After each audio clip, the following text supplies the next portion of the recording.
Ko e loto whakaaho ki ha whakaloto lahi mo ha whakatua melie me he wholofola. Ka veinga mamahi.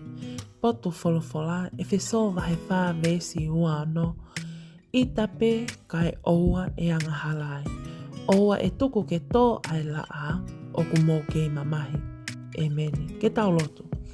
Ta mai o ku loto mamahi au pito.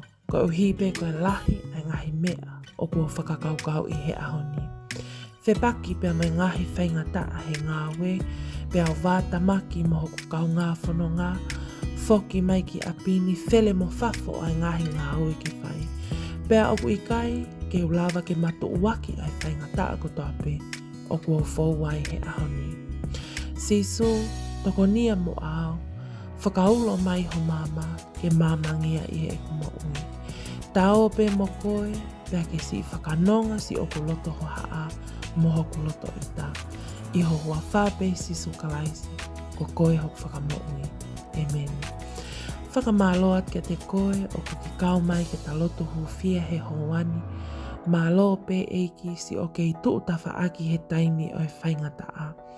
Tā koe whaunga, ke te loto mau pe ki he eiki, whainga mālie ko toa pe o ku te mau. Pea e whakaai he eiki, si e tau ngai whia mau ko toa pe. Don't forget to subscribe for daily prayers of hope and encouragement from the Bible. Thank you and God bless.